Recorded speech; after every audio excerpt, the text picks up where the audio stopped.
Boksesporten er nu også begyndt at tiltrække piger.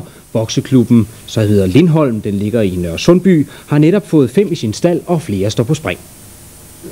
Pas på, gutter. Det er en killer. Lena på 6. Hun er blot en af de 5 piger, der er begyndt at træne i Lindholm Bokseklub. Boksning, det er da kun for mænd, tænker de. Overhovedet ikke. Hvordan kan det være, at du vil lære at bokse, Mona? Det er fordi, det er dejligt. Er det dejligt?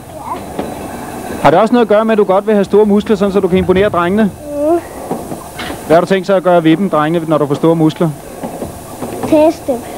Heldigvis for os drenge, så er det dog ikke alle pigerne, der har den samme baggrund. Fordi man får en flot krop ad. En flot krop? Ja. Man får nogle gode muskler ad. Hvad skal du med gode muskler? Imponere drengene. Pigernes pludselige interesse for boksning skyldes dog også, at træningen bliver overværet af ham her, der for tiden gæstetræner hos Lindholm. Dertil kommer en tv-reklame for en deodorant, der bygger på denne melodi. Now I don't care what the weatherman says when the weatherman says it's raining. You never hear me complaining. I'm certain the sun will shine. I don't care how the weather vane points when the weather vane points too gloomy. It's got to be sunny to me. Pigeboksning, det lyder lidt mærkeligt. Er det en sport, der er en fremtid i? Det er i hvert fald noget træning, der er en fremtid i. Når du træner pigerne der, foregår det på samme måde, som hvis det var et hold knægte, du havde fået ind?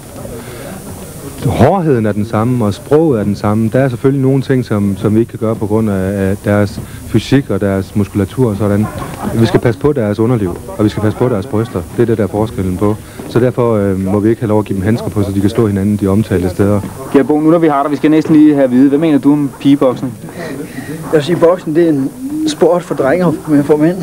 Jamen, kunne kvinder ikke også få noget ud af de øvelser, du ligger og laver der? Træningsmæssigt er det virkelig, de får en god træning af det. Ja. Men altså, selve boksningen tror jeg ikke, at der er fysisk baggrund for.